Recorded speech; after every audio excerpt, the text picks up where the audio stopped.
All right, what do we have here? Kamala Harris says Trump is a communist dictator. Oh boy. So I believe this is the first major interview that Kamala Harris is making a return to, and she's doing the like really stupid, idiotic bullshit where she's saying that Trump is a fucking communist fucking dictator for doing the whole mafioso esque shakedown of Intel, which is extremely fucking stupid. Like I don't really have to say just like why it's incredibly fucking idiotic. He did the shakedown of Intel, which is a fucking failing goddamn company, for the express purpose of trying to ingratiate himself with like more and more fucking goddamn powerful people. That's like the whole point of all this stuff. It's not because he's a fucking communist dictator. Bro is doing further privatization and just like destruction of like unions and all that stuff, and well, broader sort of the public goods and services. But why don't we take a quick look at the actual like full interview itself, because apparently there's been some rather interesting things that Kamala Harris brings up. Why don't we take a look at this? Joining us now for her first news interview since the election is former Vice President Kamala Harris. Madam Vice President, thank you. Thank you, Rachel. It's good to see you. It's good to be here. It's weird to talk about you with you sitting here and me pretending you're not here. Oh, it was awkward for me too. Oh yeah, by the way, she's been pretty much on like hiatus ever since her dumbass fucking lost the election. Again, I've talked about this before. I think probably one of the biggest reasons, if not the biggest reason, Kamala Harris ended up losing the fucking 2024 election is definitely due to fucking Joe Biden, right? Joe Biden's fucking stupid ass ego, bro, thinking that he was him because of, well, the Republicans basically fumbling the 2022 fucking midterms as badly as they fumbled it. So, I don't know. Like, she decided to go on a hiatus, write a fucking book, and just say a bunch of, like, really weird shit. Like, she, like, bitched and moaned and complained about not being prepared for, like, a fucking podcast for some reason. Saying, like, why didn't my staff give me any, like, fucking prep work? It's like, dog, Kamala, like at some point you have to like accept responsibility that you're a human and that you know you can interact like a human. Like, let's be honest here. Like, would you prefer to just like defer all sort of like social human sort of activities to your staff or something? You have to have notes prepared for that. That's very, very fucking weird. How have you been?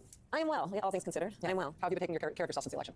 You know, I have an incredible family. I've been spending more time with them than I had for quite some time, cooking, and writing, and reflecting, and talking to a lot of people, making a lot of calls, receiving a lot of calls. So I've been busy.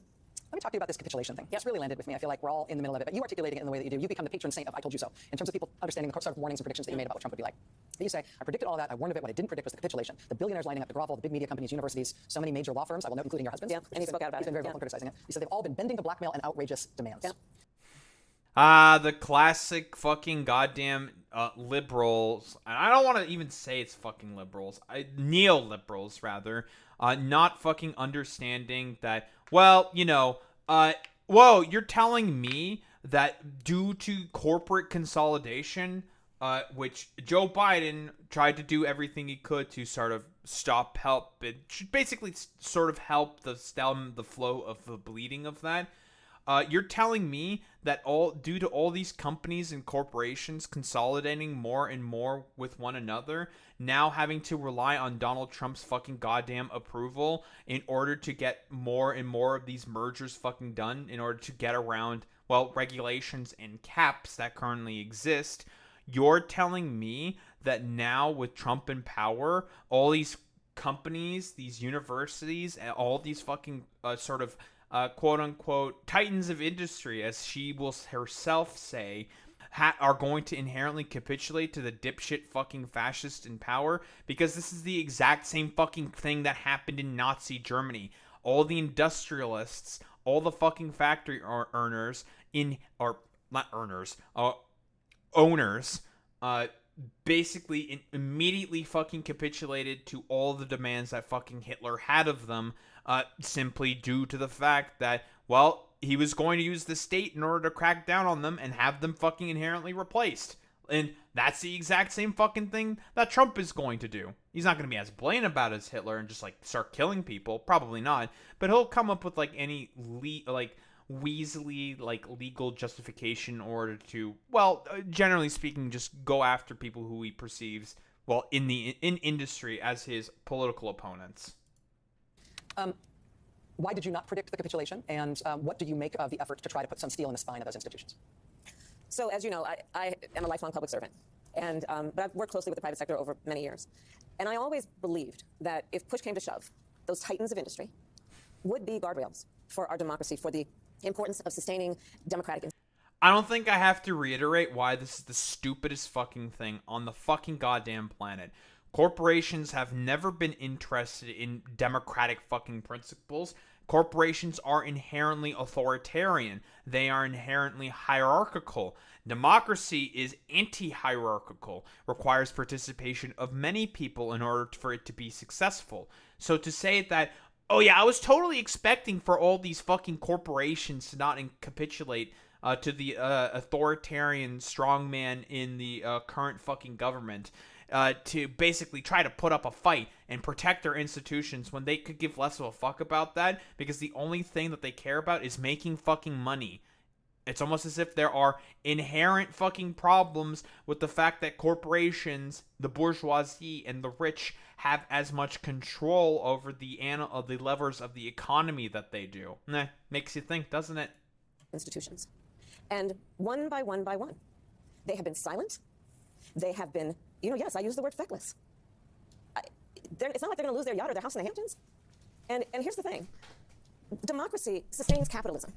Capitalism thrives in a democracy. And right now we are dealing with, as I called him at my speech on the ellipse, a tyrant. We used to compare the strength of our democracy to communist dictators. That's what we're dealing with right now, Donald Trump. And these titans... He's not a fucking communist dictator, man. No, this is fascism. This is what it fucking looks like. This is broader fucking authoritarianism. Yeah, I mean, like, let's be honest here. I don't even know, like, because does she actually believe this Boy Meets Minnie? Who the fuck knows? Like, we all know that she needs to have her handlers prep her, or just to prep fucking lines for her every single time. She doesn't really fucking believe in much of fucking anything. Like, who the fuck knows if this is her actual genuine belief? Again, I'll say this again, but corporations and the general sort of corporatocracy that exists has always been anathema to free expression, has always been anathema to democracy. It has always been anathema to even the free flow of fucking goddamn commerce. Like, the amount of concentrated wealth going into the hands of fewer and fewer corporations, fewer and fewer fucking people, has always been an inherent stopgap to fucking progress. But neoliberals like her don't give a fuck about any of this stuff. And yeah, this is like, again, like you're saying, Alex, yeah, he is no different from capitalist dictators that the fucking US has installed. It is interesting that she doesn't compare them to those, because, again, like, she's just going with, like, whatever dumb fuck talking point even, like, started this. I think, like, it was, like, Hakeem Jeffries or some shit who did this stuff. It's like, it's complete fucking nonsense, man. Of industry are not speaking up. And perhaps it is because his threats and the way he has used the weight of the federal government to take out vengeance on his critics is something that they fear, and I get that. I understand why they do. That's part of it, sure. More so, the problem is with the corporate consolidation of capital, of money. Like, that's the main issue. The fact that more and more companies and mergers are having to get around the FCC's and FTC's current fucking caps in terms of monopolization, almost as if there's an inherent problem with fucking capitalism, Kamala. The reason why they have to capitulate to Donald Trump is because they need him to change the rules in order to go ahead with these corporate mergers. The perfect example, of course, being, well, Tegna and Nexstar. Like, Nexstar is looking to buy up fucking Tegna for basically control of 80% of local fucking broadcast stations, which is against the FCC's current cap. So they need Trump to come in and Brendan Carr to come in to change the rules for them for that to go through. So they're going to capitulate to them, to their fucking demands. Almost as if there's an inherent problem with the fucking media environment having such ridiculous amounts of corporate fucking consolidation, Kamala. Almost as if capitalism's sort of inherent biases to monopoly might be a fucking problem there, Kamala. We've seen the demonstration of it. Perhaps it is because they want to please him and nominate him for a Nobel Prize. Perhaps it's because they want a merger approved, or they want to avoid an investigation. But at some point, they've got to stand up for the sake of the people who rely on all of these institutions to have integrity and to, at some point, be the guardrails against a tyrant who's using the federal government to execute his whim and fancy because of a fragile ego. They never will. because they all want their corporate mergers to make as much money as possible, and so they have to capitulate to Trump to get that. So that's cool. I know that your parents took you to protests in a stroller when you were a little kid, before you were literally able to be there to walk in that. You talked about the civil rights movement and its moral legacy being part of your moral core. Yes. I feel like a lot I will of ban the you for 1 second, Alex. defenses that we tried to build up in advance of this type of a sort of would-be authoritarian takeover were about warning people about how serious the threat was and warning people about what this could mean and what we were in danger of. Now that we're up against it, though, I'm not sure that we have great skills to actually not warn about it but fight it. And if the problem is the system collapsing and the guardrails, as you say, collapsing, and people who have power, who ought to be titans, not acting in any sort of and standing together, because there is safety in numbers, as the saying goes. Yes. I wonder if the American people who are repulsed by what Trump is doing and who are in public opinion polling very much against what he's doing, as you note in the book, are going to be turning their ire and their protest movement and their organizational capacity against these institutions that are failing as much as they are against Donald Trump himself and the administration, if that's the way the sort of resistance is headed.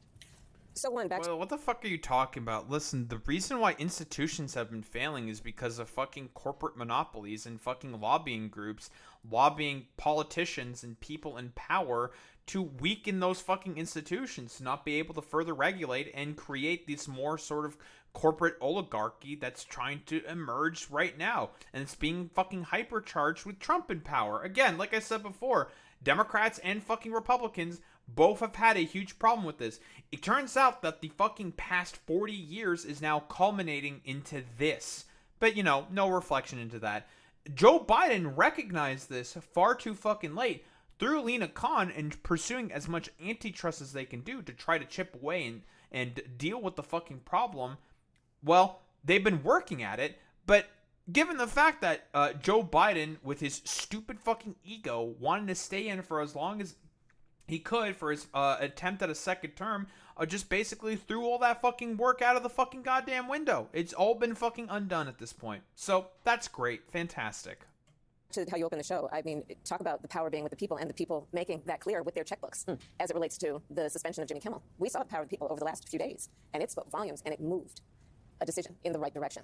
I think that part of where we are now in terms of thinking about what the fight is, it requires us, yes, to... I don't really know if there's been such a huge sort of, like, again, we can quibble about all the people who were fucking, taking away their fucking goddamn Disney Plus subscriptions.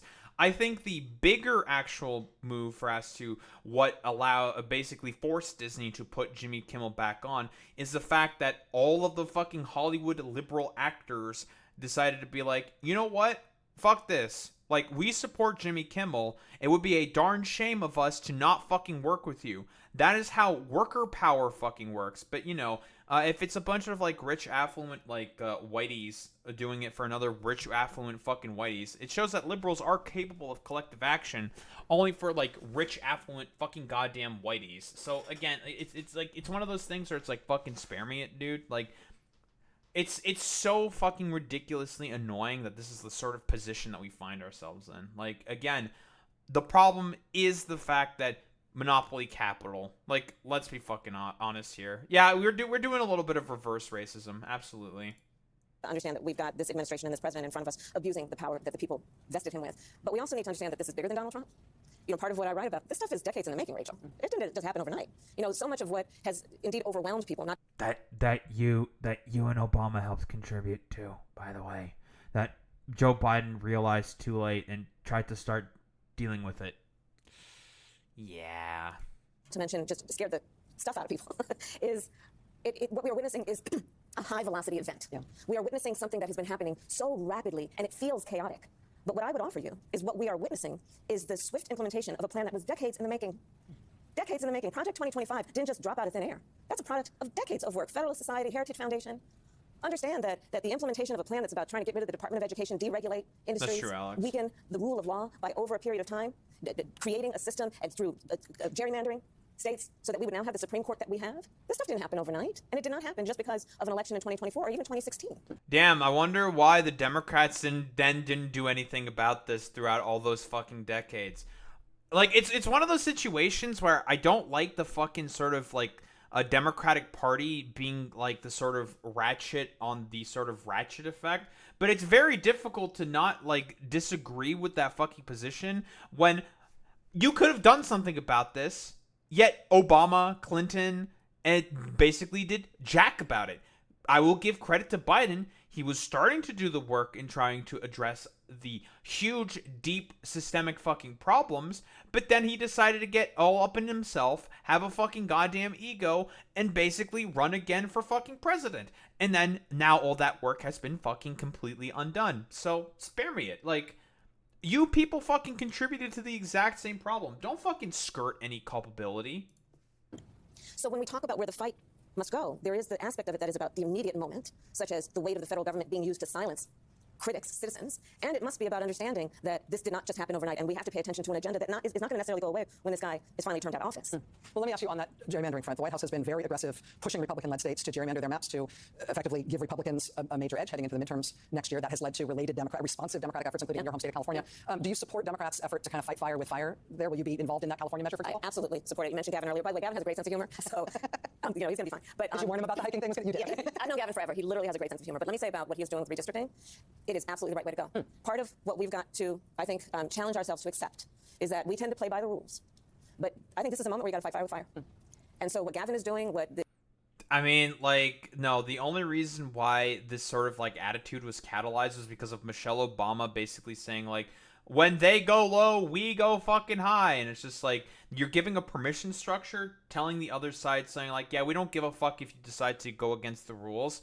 Like, we don't give a shit about any of that because we'll just go by the rules anyways. You're giving a permission structure to the other side, who are knowing liars, grifters, and bullshitters, saying that, yeah, we're just gonna, like, stay with our fucking bellies up, completely fucking vulnerable. You can just do whatever you want, like, whatever, fuck it. Like, and I really do fucking blame, like, Clinton and fucking Michelle Obama for this fucking attitude of passivity that exists within the Democratic fucking Party. And, by the way, still exists to this day, with cowards like Hakeem Jeffries and fucking Chuck Schumer saying, like, well, the Baileys are telling me to basically do nothing, so I'm doing nothing. The Baileys said that if I just keep doing nothing, then that means Donald Trump is going to dig himself in such a ridiculous hole. That means we're just going to automatically win, which is not how that fucking works. People want him to fight and do stuff, and he's going to, like, shock Pikachu face about, like, why the midterms, which should have been an easy slam dunk for the Democrats, are now potentially in fucking peril because, like, of just the fact that the Baileys were telling me not to do anything, so I'm not going to do anything. But yeah, because the Baileys in your mind, Chuck Schumer, are Republicans, and you're supposed to be a Democrat representing Democrats who do not like Republicans very much. So spare me it. Spare the fucking excuses. I think it's perfectly reasonable and understandable for people to be particularly pissed with you. Fucking moron. The California legislature is doing, what those who are supporting it are doing, to say, you know what, you want to play? Then let's get in the field, let's get in the arena, and let's do this. And I support that. Honestly, I still think that Gavin Newsom should have gone ahead with the 9-0 fucking gerrymandered map that would have given nothing but plus 10 Kamala fucking districts. Just be like, okay, you know what? Fuck you. We're going to double our own seats if this is the game you want to fucking play. I still haven't seen if Kathy Hochul has done anything and decided to put in any new maps herself. I'm still waiting on that one, Kathy. I'll give some credit to J.B. Pritzker. I'll be fair to him in particular. Illinois is already incredibly fucking gerrymandered, so it's just it's gonna be kind of difficult to further fucking gerrymander it. There might be some potential risks that there's a creation of more purple districts in Illinois. So I'll be fair to J.B. Pritzker on that one in particular. But yeah, hey, other Democratic states. Hey. Where's the gerrymandering? Let's get some more fucking gerrymandering. Again, it's not because I'm a fan of fucking gerrymandering. I'm not. I don't like gerrymandering. The fact that this is the current system that exists. The problem is the fact that, you know, since these are the fucking current rules that were implemented by both abstemious liberals and actively democracy authoritarian crackpots like the Republican Party. These are the current rules that exist, and you're just being wholeheartedly unwilling to use them against your fucking political opponents, and you're just willing to, like, sit there and just capitulate for no fucking reason. It is complete fucking nonsense. Still think he could do more? He probably could still do more. Speaking of a sense of humor, your book is very funny, which I think helps a lot, given that there's a lot of difficult material. I'm going to read something where I have to bleep myself in the middle of reading it out loud, sort of. This is the part when Trump told an audience, National Association of Black Journalists, told them that you happen to turn black and that you now wanted to be known as black. You say, On the plane that day when I first heard about Trump's remark, we patched in Brian Fallon, your senior advisor, communications advisor, on a call to strategize a response. Brian wanted me to punch back with a big speech about my racial identity, like the one Obama had given. I was so pissed that I didn't hold back. Are you effing kidding me? I was not about to take Trump's bait. He lies all the time, I told Brian. He throws out outrageous statements to distract from the real issues. Quote, today he wants me to prove my race. What next? He'll say I'm not a woman and I need to show my vagina? I don't even know if I can say that. Well, unironically, honestly, that's like the point that conservatives are at. We all know about this stupid like Bridget Macron fucking lawsuit where like I think Candace Owens recently said like, yeah, I need you to show your vagina to me to prove that you're a fucking woman because I still think you're a man, which is just like inherently psychotic, which is why you shouldn't treat any of these people seriously because Candace Owens is just an annoying psychopath and fucking grifter. Like, nothing she says is outright fucking believable. She's a complete fucking moron. Brian, on the other end of the phone, fell silent. I imagined the deep crimson of his blush. All right, so first of all, you made me say it. I really have. Yes, but how do you decide? I mean, in the moment, particularly when it's so ridiculous, it's funny. How do you decide when to not take the bait and stay off the terms that he's trying to set for the bait, and when to punch back? What did you learn about that in the process of going up against it? So, I also talk about, the first 2 weeks that I was at the top of the ticket, we had no polling. The no polling had been done on me, so it was my gut. Yeah. And so I came up with this speech that actually was about, I was a prosecutor, I dealt with people who engaged in sexual abuse. I was attorney general, I took on people who engaged in fraud, on and on and on. And so I know his type. I remember this line, yeah. And because there's something about, in the English language, that phrase, I know his type, that does a lot of work for you, because it's something we all relate to, whether it was that boss, it was that person, whatever. I know his type. And so the character that I knew I was running against is someone, because he has shown it also. I mean, he did it with President Obama. He did it with Secretary Clinton. He throws this stuff out. He thinks will be an individual's weakness or Achilles heel, with the intent to distract from the fact that, as it was in this campaign, he had no plan for actually bringing down costs and prices for the American people. He had very few plans for what he would actually do that was about the American people and not about an execution of his vengeance. I'm trying to remember when she started using these lines in particular. I think she was mostly just like using these. Was this after the DNC? The whole sort of like, yeah, I'm a prosecutor, I know Trump's type, blah, blah, blah kind of a deal. I mean, like, the problem with that is that I guess, like, the reason why it ended up not working out is because everyone just kind of felt like the Democrats were just, like, good for nothing, do-nothings, basically. Because in the minds of a lot of people during the election, well, their material conditions on the ground in terms of affordability, mostly because of a lot of consequences of Trump's economic policies that Joe Biden was not properly able to sort of deal with because of him capitulating to dumbasses like Kyrsten Sinema and Joe Manchin, basically allowing for a lot of the provisions within Build Back Better and also the Inflation Reduction Act to not be as potent as they could have possibly been because of like those two stupid morons and dipshits basically only going ahead with like their dumb fuck corporate stooges and lobbyists and just making like it that those bills are going to be inherently not as effective as they could have been. That's like broadly speaking like one of the bigger main problems with stuff like that. And Kamala Harris, like she also has said before, she wasn't really addressing a lot of price stuff to begin with. She talked about at the beginning of her campaign how she was going to stop like grocery price gouging, a good policy, like, and she was going to go after a lot of like companies who do a lot of fucking price gouging, corporate price gouging, which is a great fucking policy that shows the American people that you actually cared about looking into their fucking crisis, the crisis of affordability, and that you were actually going to look to take care of some of their economic woes. But then you just stopped. You stopped talking about that after the DNC. I wonder why. Oh, didn't want to fucking show up Joe Biden, that fucking complete utter moron who didn't really talk about any of that stuff? Like, okay, pretty cool, great, fantastic. On his enemies. And I wasn't about to fall for that bait. And the stakes were too high. The stakes were too high. You can't get in the gutter with that guy because that is the way that he distracts from the fact that, for example, right now, he promised the people who voted for him that on day one he'd bring down prices. And I do believe, Rachel, that's one of the main reasons that the people who voted for him elected him, because they believed he would do it. He lied. We're now in a position where... Yeah, she is actually correct here, but the problem is that you talked about it initially for a little bit, how you were also going to basically bring down prices, and then you just stopped. Like, that was like probably one of the best things that she advocated for, that she was going to stop a lot of the corporate price gouging into fucking groceries, and she just like stopped talking about it. And so, because unfortunately with like the American people, you have to just keep like constantly reminding them, because Trump's like, he's just gonna lie, right? Obviously, he always is lying. But he talked about how he listened to the sort of like fundamental sort of like lizard brain shit I guess besides talking about like Arnold Palmer's dick and other shit like that, and like trying to suck off the mic or something. And because his 2024 campaign was his worst run campaign. It was a really, really poorly run campaign. But he would still talk about the affordability crisis and just blame the fucking Democrats on it. And it resonated with the people. It worked with people because you motherfuckers didn't talk about any of that stuff because you were seemingly afraid of showing up fucking Joe Biden, which he should have been fucking, like, if people, like, I guarantee you, if she just snubbed Joe Biden, called him like a stupid egotistical moron and a dipshit fucking loser like she's doing now in her stupid fucking book, then, oh, guess what? You would have gained a lot of goodwill and sort of, political capital and good grace with the American people. Like, 1,000 fucking percent. But you didn't fucking do it. Employment is up. Inflation is up. The cost of groceries is up. So, as the folks used to say, don't fall for the okie doke. Just don't.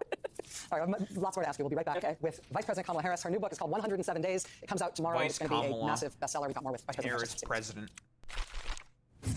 We're here live with former Vice President Kamala Harris. Her new book about her 2024 run for the presidency is called 107 Days. It's out tomorrow. Madam Vice President, I have to ask you about the part of your book that has people most upset thus far, which is some of your writing about the decision around the president abandoning his re-election campaign, the timing there and how it's handled.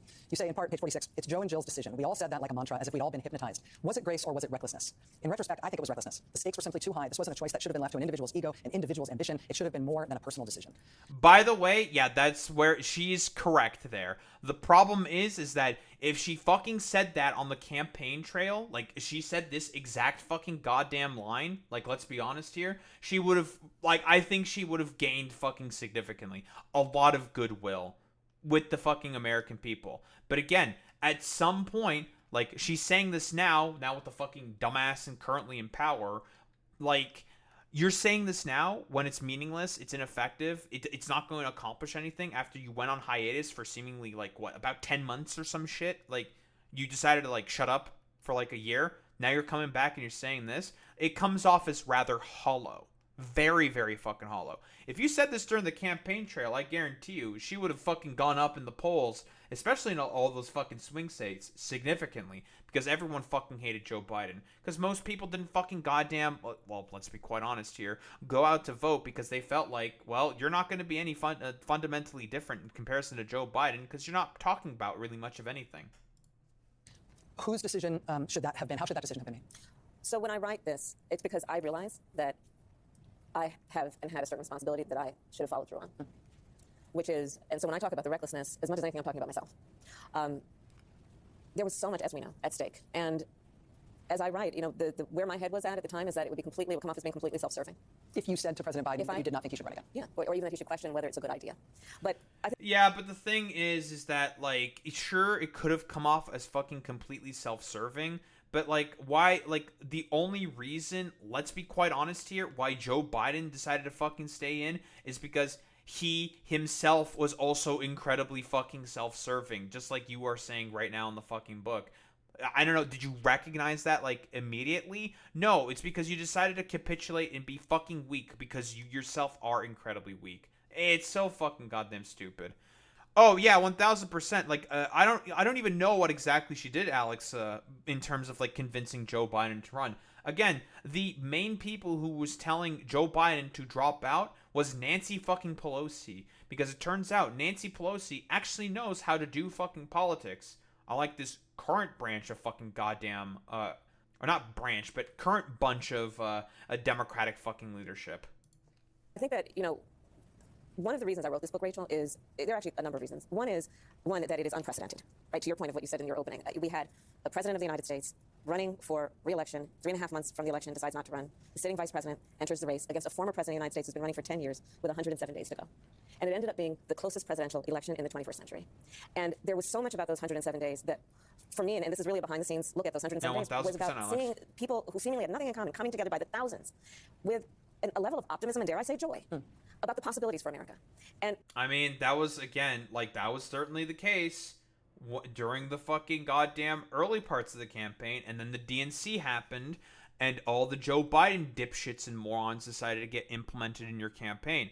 Now, I understand why you accepted that, because you didn't have campaign infrastructure in place, more than likely, because, again, Joe Biden, as a final fuck you, seemingly to the American people, decided to spite put you in, and basically just decided to completely put you in a catch-22 sort of position, where it's just like, well, I have no choice besides to start to try to run now, despite the fact that, well, you know, Joe Biden decided to say fuck you to Nancy Pelosi, the DNC, and every other sort of Democrat who was clamoring for him to fucking leave, because he should have fucking left. He should have never joined in the first place. But again, his fucking ego took over.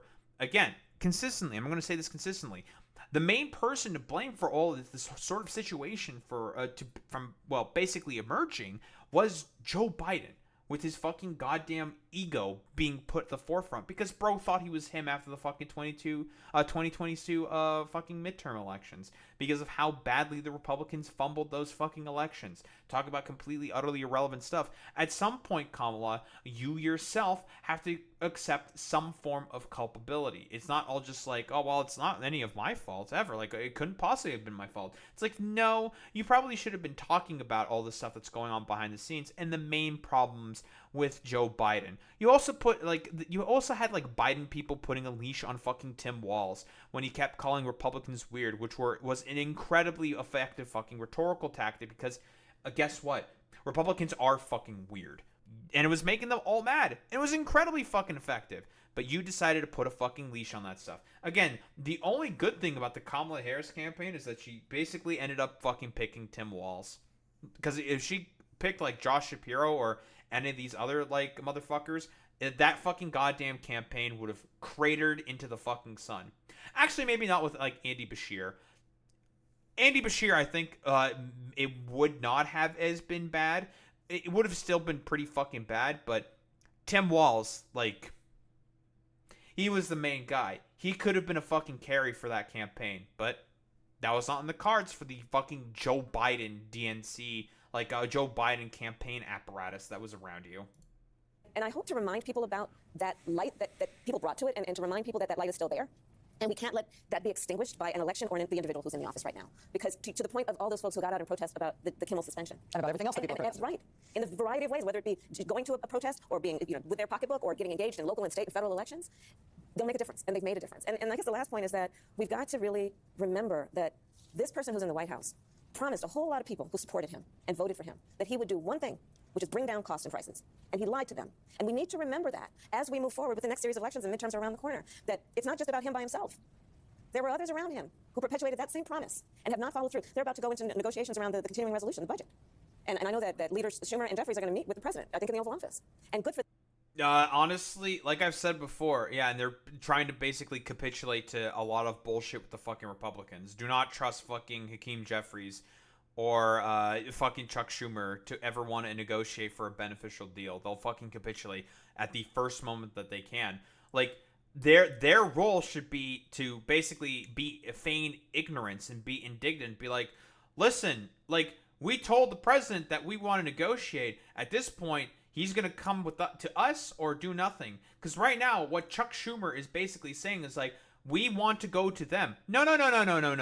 That's not how you do this. You make them go to you. It's an inherent already fucking capitulation, because in reality, people like fucking Chuck Schumer are probably the worst motherfuckers at politics on the planet. Because, well, again, the Baileys are telling me to do nothing to keep the fucking government open, because if I don't keep the government open, Eileen Bailey and Joel Bailey might have some problems at their fucking Midwestern work town or whatever fucking bullshit. Or other stupid, complete nonsense I'm gonna make up about the Baileys. The Baileys! Because, again, I guess, in the mind of Chuck Schumer, if he keeps capitulating, giving in to the Republicans more and more and more and more, because he himself is actually a Republican and not a fucking Democrat, there's going to be some form of good political grace and goodwill that's going to be built up of that. Complete utter nonsense. Trump and the Republicans have proven time and time again that they've never given a fuck about any of that stuff, and they will just backstab you the instant that it becomes politically efficacious for them. Always. for them to go there and ask Donald Trump, the President of the United States, to justify why he is proposing to cut Medicaid, why he is willing to shut down the government for the sake of putting on the backs of working people the tax cut he gave to the richest people in America. Do you think that Democrats should vote to allow the government to shut down in order to try to extract concessions from Trump? Yes. It won't be the Democrats who are shutting it down. It'll be the Republicans. The Democrats are doing the job that any elected leader should do, which is to say, But you should just say yes. Yeah, like let the fucking government shut down. Yeah. Yeah. Because the American people already understand, because Trump himself made it very clear that they should not go out and negotiate with the Democrats. So it's just like you're just saying that you don't want to fucking negotiate with us. So like we don't give like that. This is all your fault. And broadly speaking, most people within the American sort of polity, let's just say, like within America, understand that. Let's be fucking honest here. The main reason why the government tends to fucking shut down is to just be like, is because of the Republicans. They understand that. They know every single time there's been a fucking shutdown, they know that's like, oh, it's because the Republicans are complete fucking morons. Like, they're the main issues with the fucking government is shutting down. So just let it shut down. Fuck it. Don't fund it. Don't fucking negotiate with them and try to like let them fucking come to you. Don't go to them. Let them come to you. They need you. This is it's the basics of fucking negotiating, because again, the reason why Trump is saying stuff like, oh, we don't need to talk with them, we don't need them at all whatsoever. The reason why he's saying that is because he knows that eventually people like Chuck Schumer and Hakeem Jeffries are going to try to go to him. That's why they're doing it. we're not going to do the bidding of the President of the United States at the sacrifice of our constituents' health care. Negotiate. You described in the book something that you called a secret project that you ran as vice She president. is at least not a Schumer, right? Identifying up-and-coming talent in the Democratic Party. You'd meet with them, ask them about their interests. You say that more than one of them said they felt like they were being called to the principal's office when you asked them to come in. But the folks who you met with in this way include some of the people you see very frequently now on MSNBC. Jasmine Crockett, Angela Also Brooks, Maxwell Frost, Robert Garcia Moore. Arguably the fastest rising star right now in Democratic politics is Zohran Mamdani. Who is going to be elected mayor of New York City, and probably in a landslide, if the polls are anything to go by. Lots of mainline Democrats have been very shy about his candidacy. They seem somewhat flummoxed by his success. As a sort of I wonder why they see are shy of his fucking goddamn success. Because he represents the fucking vibe shift that there is a better way to basically, well, participate in politics, and that you do not need fucking corporate stoogery and do not need these consultant dipshits anywhere near in the annals of fucking power in order to be successful politically. Again, he got fucking the endorsement of Kathy Hochul. So, there's some movement. Like, some Democrats are seeing the political wind shift. Although with Kathy Hochul, for her, she's doing it more out of self-interest for her own fucking gubernatorial sort of race that she is going to have in 2026. Which Zohran will have no problems whatsoever leveraging that in negotiations for the fucking budget. That's going to be good. In the Democratic Party. Yeah. What do you think of him and his candidacy, and what do you think of mainline Democrat shyness and agitation about the prospect that he's going to win? Look, as far as I'm concerned, he's the Democratic nominee and he should be supported. Do you endorse his candidacy? I support the Democrat in the race, sure. But let me just say this. Okay, man. Like, at least that's better than Schumer's and Jeffries, who just, like, outright avoid the fucking question and not fucking answer it. She's just going with the blue no matter who fucking sort of position. Just, dog, if you actually fucking care at all about the success of the Democratic Party, you have a recognition that people like Omar Fateh, Zohran Mamdani, and all of these other, or Kat Abu-Ghazaleh, are the new wave of successful fucking candidates, and you endorse and you support all of them. But again, she, just like all these other motherfuckers, are wholeheartedly washed in fucking corporate cash, right?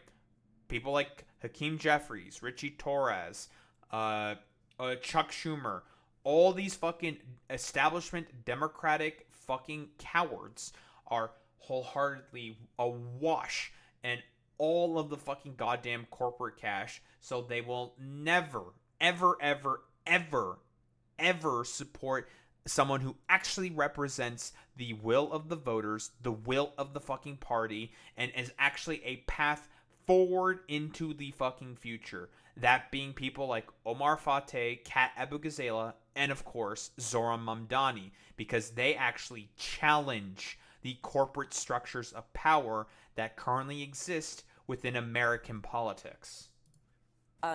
He's not the only star. I know that, he's in New York, and I know New York is the center of the world, and here we are in New York having this interview. It is the biggest city in the and I love New York, as the saying goes, I really do. But, I mean, there are people like Barbara Drummond in Mobile, Alabama, Helena Moreno in New Orleans. They're all running for mayor.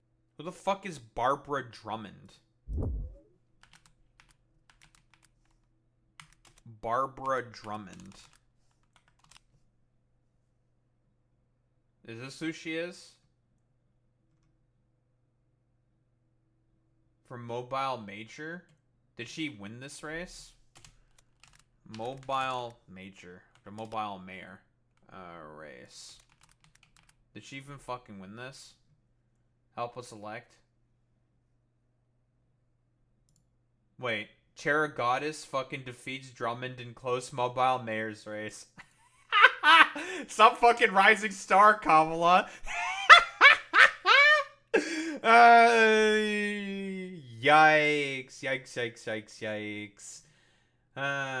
Instead of just going with the obvious answer of talking about people like Zohran Mamdani or Omar Fateh or Kat Abu Ghazala, we're gonna fucking support the fucking goddamn individual who just lost her fucking mayoralship. And who the fuck is Hannah Moreno? Who is this person? Hannah Moreno. Who is this? American soprano? Founder, CEO, feminist author. Or some shit. Who the fuck is this?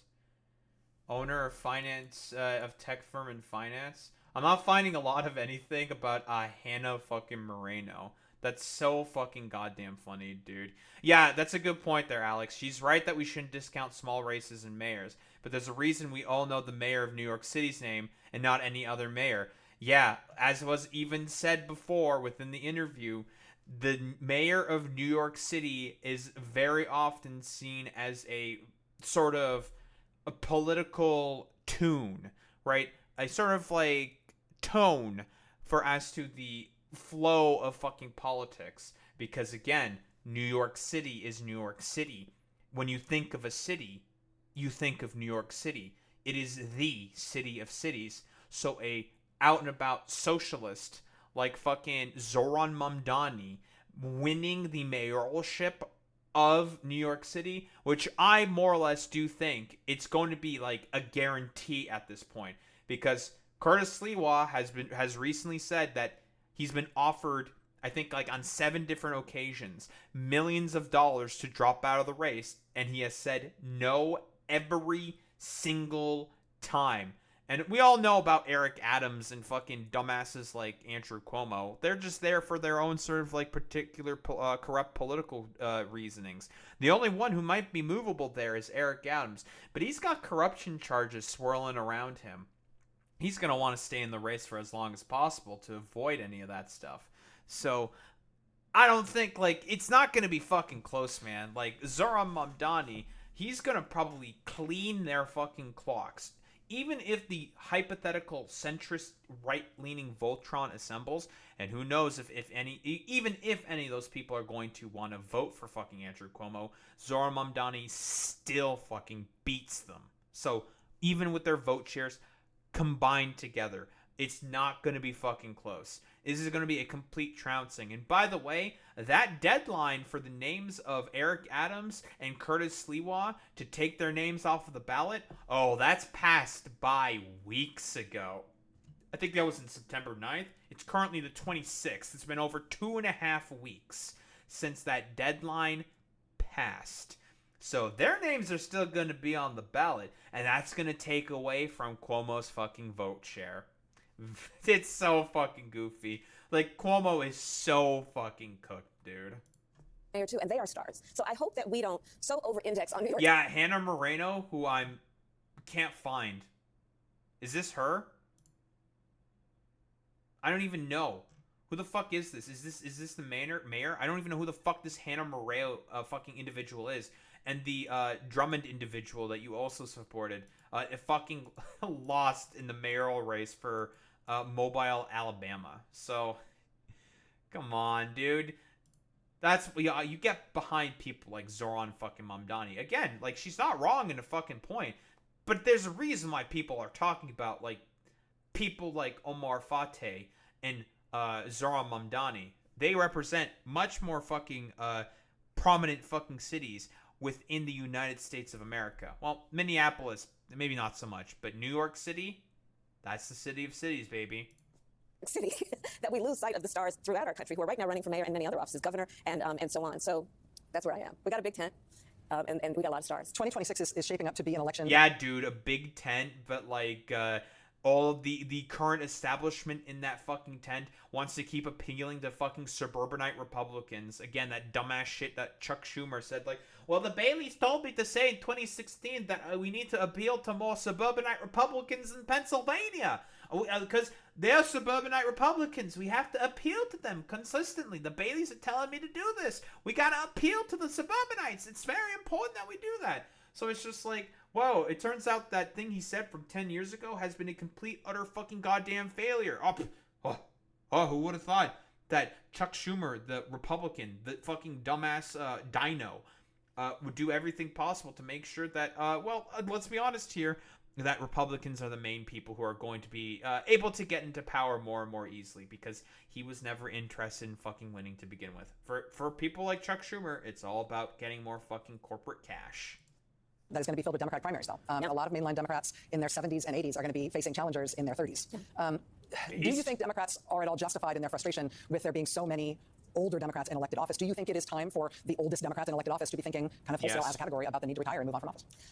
You know, yes. I wouldn't overgeneralize on that, meaning that there are some Democrats who are, older in age, but very young in terms of how they are thinking, and very bold in terms of how they're thinking. I think that every one of the candidates. I mean, again, I'm probably not going to say as much in this particular section, but yeah, all these like old dumb fucking motherfuckers who have been consistently dying. I think like 3 Democrats have this year alone have died while in fucking office, and their votes would have been quite significant. Like, let's be fucking honest here. Oh, trust, I think that Bernie should fucking retire. Listen, I've talked about this before. He's still sharp and with it, but come on, man, he should retire. Like, retire. Please, Bernie. Please. Just for, like, the sake of your own fucking health. You've done everything that you can. You've done, as good as you possibly could in this incredibly corrupt system. You gotta retire, bro. I'm just saying this because I care for your own fucking health and well-being. You need to fucking retire, bud. Please just retire. Like, not because I hate Bernie. Like, I hate most of the other motherfuckers who died in fucking office because they were just, like, blue dog, fucking dog shit, piece of shit Democrats who, like Jerry fucking Connolly, who was head of the Democrat, of the Oversight Committee within the fucking House in comparison to the AOC because it was his turn.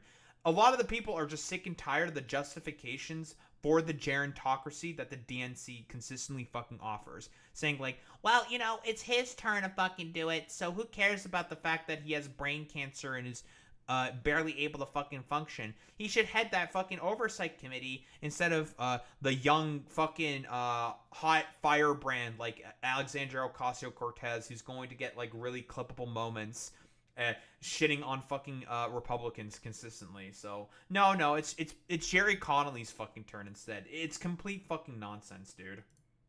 Is going to be judged based on whether they actually have a plan, whether they see the people, whether they're listening to them, whether they offer something that feels dynamic and bold, especially at this moment, whether they have a fight in them to fight what we know to be wrong, but also the fight to fight for something. I think that's how they're going to be judged. I don't know that the voters are going to judge strictly on somebody's age. I have much more to ask you. Okay, I'm here. Madam Vice President, the book is called 107 Days. It comes out at midnight. More Vice President Harris, right after the break. We're back with former Vice President Kamala Harris, her new book about her 107-day presidential campaign, the shortest presidential campaign in modern history, for all the obvious reasons. That book comes out tonight at midnight. Vice President Harris, I want to ask you about something that's going on right now in the news. We've had, in the last few days, 2 developments from the president that are the sorts of things that you were warning about, but now we've got them and we have to decide how to contend with them. One is the president directly ordering the Justice Department to bring criminal charges against people he perceives to be his political enemies, including firing prosecutors who told the administration there was not an evidentiary predicate to bring those charges. We've also now, in an executive order today. So she's talking about James Siebert, I believe. So Donald Trump, with the internal memo leak, to Pam Bondi saying like, why aren't we going after with the Virginia sort of district judges? Why aren't we going after James Comey, Shifty Schiff, and Letitia James? Why are we not going after them? They wronged me politically. In his fucking idiotic fucking childish brain, they've wronged him. So he has to go after them with the full weight of the Justice Department, and getting real pissy with like Pam Bondi about that because she's, well, let's be honest here, very, very fucking weak in comparison to what Donald Trump wants. But, to our fucking benefit, because I guess instead of like a complete sycophant dumbass who's willing to pursue their fucking will, We have weak ass Pam Bondi currently in power, making it much, I guess, like stupid, like ineffective. Ineffective is the term, not stupid. Because if I don't know, if it was like some stupid other like sycophantic moron, it probably could have been a lot worse. But hey, the incompetence of fascism playing out yet again to our fucking benefit, I suppose, from preventing the further collapse of the United States of America. So I guess you could take what you can get. Yeah. So the thing is like he fired the prosecutor who was tasked to going after them because he said like there's just nothing there, like we can't do it. And he's putting in another one of his like personal fucking attorneys who has like zero experience. I think her name is Alina Halligan or some shit. Let me get her fucking name. Alina Halligan or some shit. Is that her name? Aline Halligan? I don't fucking remember her name. It's something fucking Halligan. Within fucking goddamn Virginia, right? Here we go. Yeah, Lindsay Halligan. I'm really good at names. She is basically has like no fucking experience whatsoever and is just like wholeheartedly unqualified for a job like this. But she was a part of the fucking defense attorney, or like basically a part of the president's sort of like legal team. So that means she's fucking perfect for the job because again, anyone who is willing to defend Donald Trump whatsoever has to be a fucking goddamn complete fucking sycophant. So that's pretty cool. Ethics professor from Halligan's Law School warns that if she pursues charges against a former FBI director without probable cause, she could be disciplined by the Florida bar. That's so Of course she's from fucking Florida, dude. Jesus Christ. Like, yeah. Very, very cool. Yeah, Eastern District of Virginia, Eric Siebert with Lindsay Halligan to go after Ship, Letitia James, and fucking Comey. So that's really, really goddamn funny. It's like, it's the whole sort of like idiotic, like mafioso sort of like mentality that Trump is like pursuing this and just like engaging with this in. Today, we've got the president describing Antifa, the anti-fascist, it's not even really a movement, the anti-fascist tactics of a portion of the protest movement as a domestic terrorist organization. Antifa. What is your reaction to those things? What do you think the appropriate response is to things like that? Well, in normal times, we should and could expect that our courts would step in when asked to declare the legality or illegality of what the president is doing. Because, Civics 101, we all know, we designed our democracy through three co-equal branches of government, the executive, legislative, and the courts, the judicial. And I would like to believe that that is still something that is standing, certainly at the local level. You can see where the various courts have actually provided the guardrails against his abuse of power, against President Trump's abuse of power. The lower courts have been more inclined to step up. But my fear is that as some of those cases reach the United States Supreme Court... Well, I don't think it's just like they've been willing to step up. They're doing their job, right? Like, they are just unironically doing their job. But again, like, Donald Trump knows that if he keeps appealing literally everything, and if it somehow just all gets up to the fucking Supreme Court, he knows that the Supreme Court's pretty much going to vote in his way, like, pretty much like 9 times out of 10, because, well, liberals don't like recognizing this, but the Supreme Court has always been a tool of, well, partisan power. It always has been like that since, well, time fucking immemorial, ever since the existence of the fucking Supreme Court. So, I don't know. It's one of those things where it's like, liberals, are you guys going to learn your lesson about the vaunted institution of the Supreme Court and just acknowledge for the complete, well, let's be quite honest here, authoritarian, like, dog shit that it always has been? Supreme Court, that we can't necessarily count on precedent to dictate how they will rule on the president's power. And again, Rachel, we talked about this during those 107 days because remember, the court before the election basically said that the president of the United States would be immune from whatever he did in office. So he walked into the White House with what he thinks is a blank check. And specifically in the Justice Department, that immunity ruling effectively told him he can direct the Justice Department to do whatever he wants, which he's now doing online, telling them to bring baseless prosecutions. But, there are a couple of things that have happened this week, and every week we should take note when they do. But one, again, we've talked about the response to the Kimmel suspension, but the other is that U.S. attorney who was appointed by the president is a Republican and said, I'm not doing it. And as a former prosecutor, one of the things I know, whether people like it or not, is prosecutors, for the most part, especially if they've been doing it for a while, are apolitical and take seriously their oath to do justice without fear or favor and to do what they believe is the right thing to do based on the facts and the law.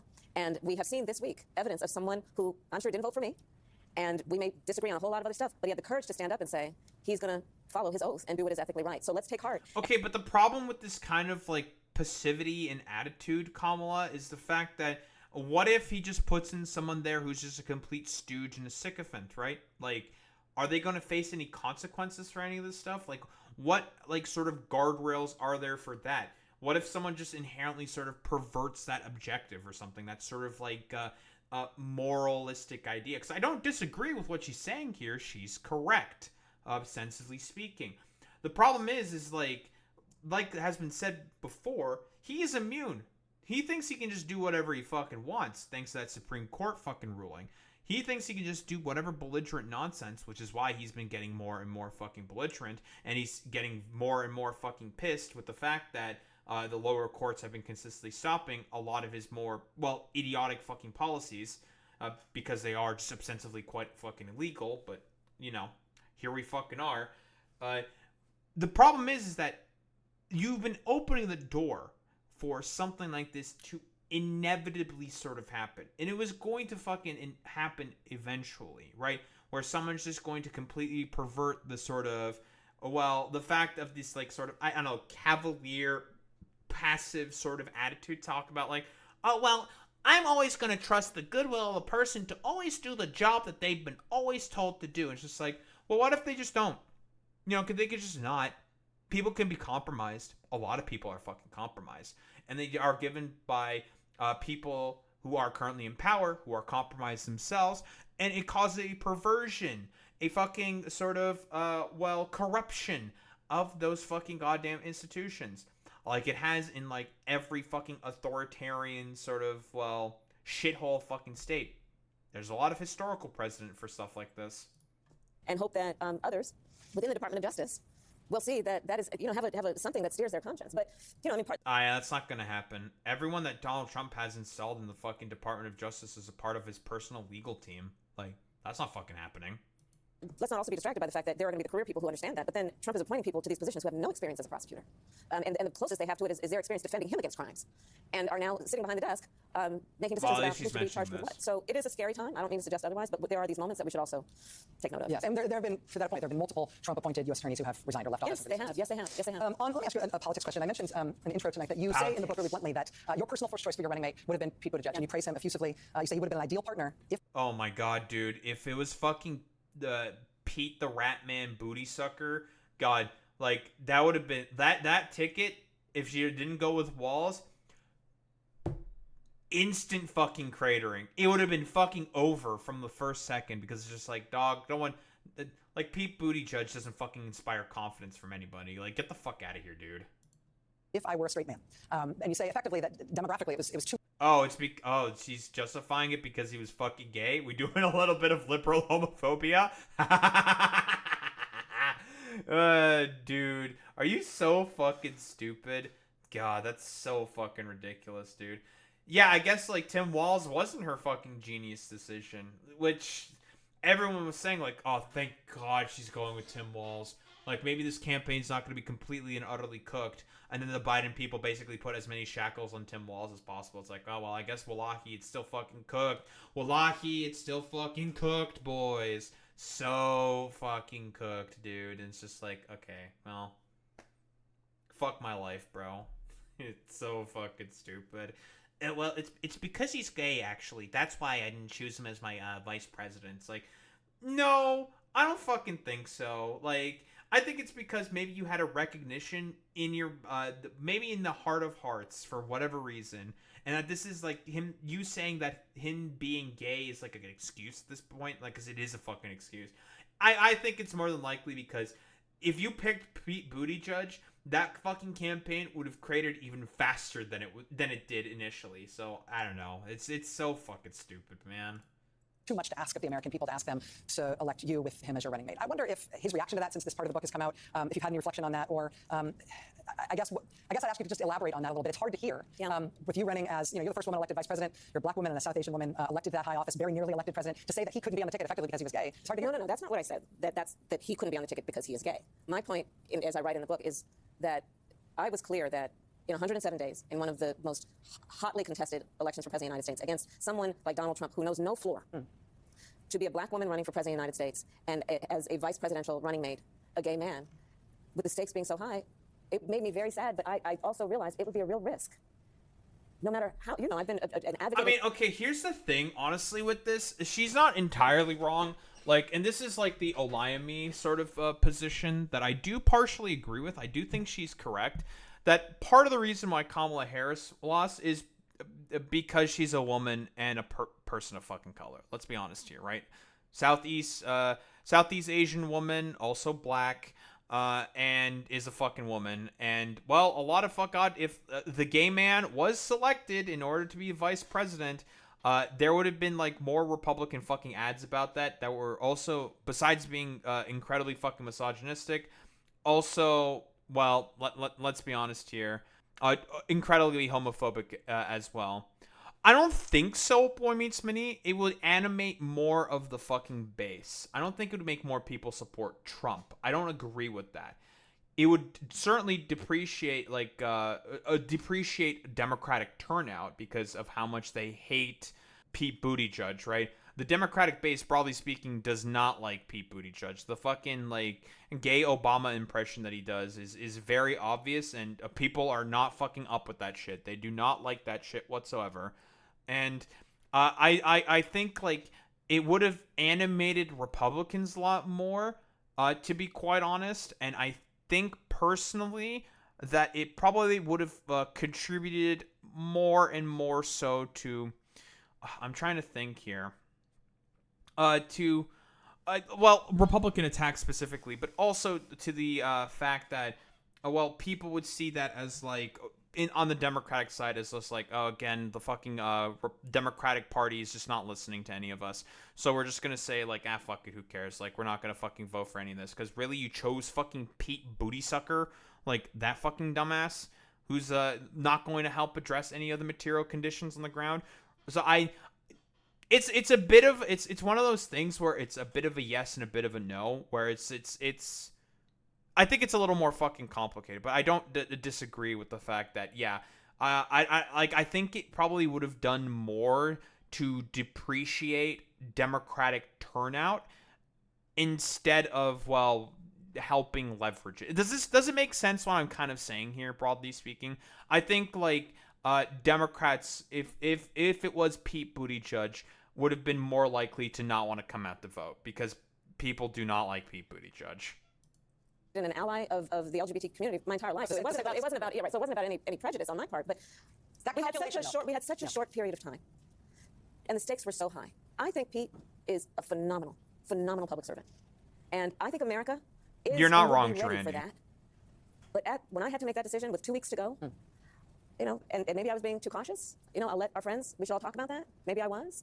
But that's no, you like again. This is like again the one of the things that I complimented Kamala Harris on, besides the corporate price gouging stuff that she talked about, was picking Tim Walz.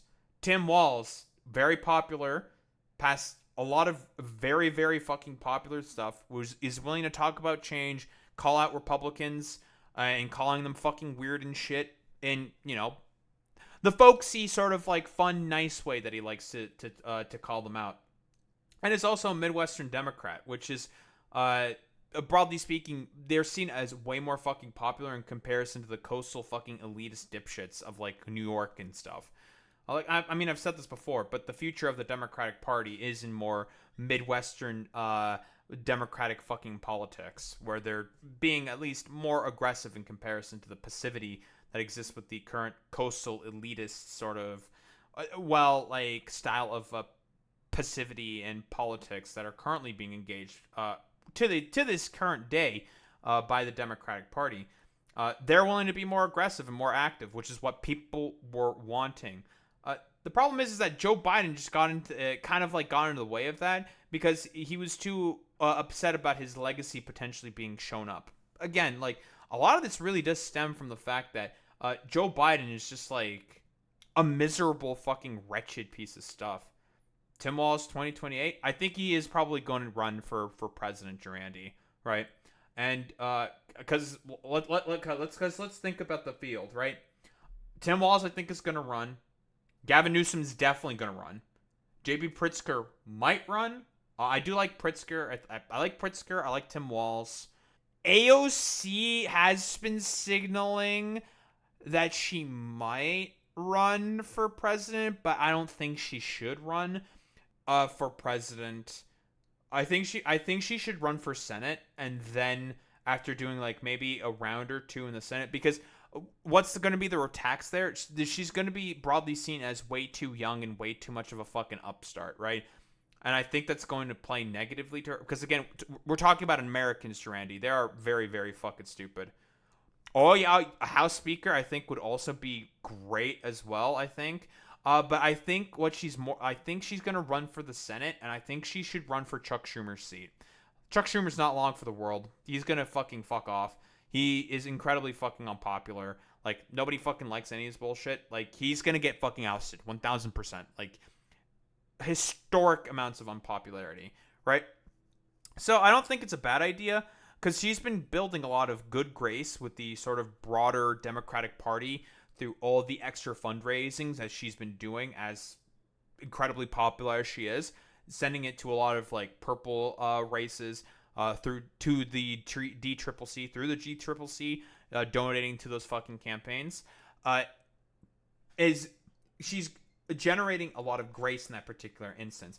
And the reason she's doing that is because she has aims and goals for higher office, obviously, right? She's still, broadly speaking, quite popular, even though, like, she has bad fucking votes on the Iron Dome specifically. But on everything else, she's fine. It's just the Iron Dome for whatever fucking reason. But whatever. That's been fucking litigated to the nines at this point. So she is, broadly speaking, quite well liked and very, very fucking popular. Despite the fact of those bad particular votes, whatever, we've litigated that before already. I think what she's aiming to do, this is what I think she wants to try to go for potentially Senate, because I think that's more achievable for her. I think she should probably wait to try to run for fucking president. And I think she would do quite well try in a run for fucking president, because again, the question is AOC, would she be able to get through the fucking primary, is the ultimate fucking question. Because I'm trying to think, like, how exactly would the Democrats even try to attack her in a fucking primary? I'm trying to think. I can't, like, they would have to adopt a bunch of fucking Republican fucking talking points, and I think that would come off as like really, really desperate and weak and kind of pathetic. So I don't think it would work as well. Like, I think she would have a pretty decent shot within the primary, and I mean in the general, depending on who the Republican is at that point, because Trump's going to be gone by this point, like, she's probably going to fucking trounce the Republican, right? So I don't know. I have no idea. They might, don't ever doubt it.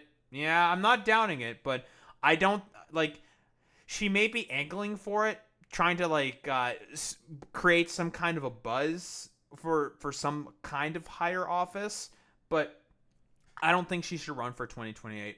I would either be okay with like J.B. Pritzker or Tim Walz. Tim Walz probably being the best, or Andy Bashir. Andy Bashir, I think, could also might be thinking about running, but he's like a kind of like a third place. I think like Tim Walz is definitely the guy to support the most. But Gavin Newsom would be seen as the front runner. Like, and do not, like, please, for the love of God, the same like corporate sort of stoogery politics is wholeheartedly encapsulated by Gavin Newsom. Just because let's be honest here, Alex, with a lot of the shit that he's doing right now, it's extremely obvious that he's angling for a fucking goddamn presidential run. It's so obvious. And there's a lot of stuff you could attack Gavin Newsom. His like really bad homeless policy, his the fact that he basically like did a bunch of vetoes of like outwardly like way more left-leaning votes, and like healthcare policy, simply due to the fact that he's been angling for this presidential run for, I think, for about 4 years. Boy meets Minnie, you can fucking attest to this, my man. He's been like thinking about this for the latter part of about 4 years, I would say, right? Like with all the vetoes, he wants to make himself seem like he's not that much more left, but you know. Also, Pritzker isn't that much better. He's at least better than Newsom. Oh no, my number one is Tim Walz in that particular instance, and then I'd say the second is J.B. Pritzker. My number one is Tim Walz. Like, if it's Tim Walz, that's hypothetically speaking there, and yeah, he's very self-serving. Thank you, Boy Meets Finny. But yeah, like in that sort of like hypothetical scenario, you know, this big ass tangent aside, I don't know if Kamala Harris is gonna run again. She shouldn't run again. She would get fucking trounced. She wouldn't stand a chance. I think that's really about it.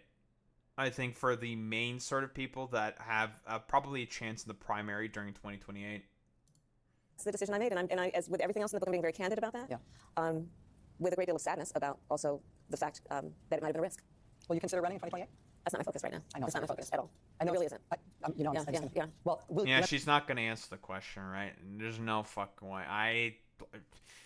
I don't think she should run, man. Like, she really should not run. And I mean, she's been talking about how that's like not what she's thinking about. She's not gonna because this would be like her third or fourth attempt at trying to become the president, and it's not. It's not gonna work, man. I don't think it's not gonna work, dude. She's gonna get destroyed. I mean, I know you're not considering it now, but are you saying, when you decided you're not going to run for governor of California? Correct. Were you saying you were never going to run for anything ever again, or were you just saying I'm not going to run for that office right now? That was a decision before me, and I made the decision not to run for governor of California. By the way, there are a lot of great candidates running, and I love my state, and we want somebody to definitely follow in the footsteps of Gavin in terms of standing up and understanding the power that California has to stand up to what we're saying in D.C. As politic as you are being in those remarks, you are beautifully impolitic in this book in a way that makes it honest and, as I said, candid, fun to read, and I think really important. I think it is blunt and true, and I commend you for writing it and for being willing to go out there and defend it and talk about it in terms that needs some talk. Thank you. Thank you for being here. Thank you. I appreciate that. Thank you, Rachel. Thank you. Thank you. The book is called 107 Days. It is compelling and funny and a little different, and it comes out tomorrow. Former Vice President Kamala Harris. All right, I think that's the end because now she just yaps with Lawrence. So I don't give a fuck about the yap with Lawrence O'Donnell. But yeah, I mean, I don't know. I guess this is like more or less what I should have partially fucking expected. Not 100% fucking culpability for any of the actions that she helped contribute in terms of, well, basically like throwing the fucking election, for lack of a better term, to Donald Trump and not basically calling out Joe Biden and his fucking bullshit, but whatever. And also trying to do everything possible subtly to still try to snub the actual future of the party in Zohran fucking Mamdani. So I don't know, like, and also there's like the communist dictator fucking shit, complete fucking utter nonsense. Donald Trump is further privatizing everything and creating corporate fucking monopolies. So yeah, like it's one of those things where it's just like Kamala Harris has always been partially self-serving in of herself. Like she would have built up so much good political will if she were to come out and actively challenge and talk about like Joe Biden's fucking bullshit, but she didn't fucking do any of that stuff. And so now the current orange buffoon is, well, in power right now and is currently making everything worse. I don't think there's really much else to say besides, I don't know, I guess this is like kind of the expected sort of consequence, I guess, of, well, Kamala Harris in of herself also fucking capitulating to the right and, well, being incredibly weak and ineffective in her own sort of right. At least she decided to fucking pick Tim Walz as vice president, which is one of the few good things that she did during her fucking goddamn presidential campaign. Don't think there's really much else to say besides Zohran Mamdani is the future of the Democratic Party. Democrats, you can fucking cope and seethe about it, but he is the fucking future. Zohran is he's the greatest. He's the fucking goat, okay? And his dumbass is definitely gonna fucking win in New York City. Let's fucking go, boys. But yeah, just like every other corporate Democrat, completely flushing corporate cash. Well, let's be fucking quite honest here. Kamala Harris is also not willing to recognize the future of the party. Yeah, got nothing else to say about that.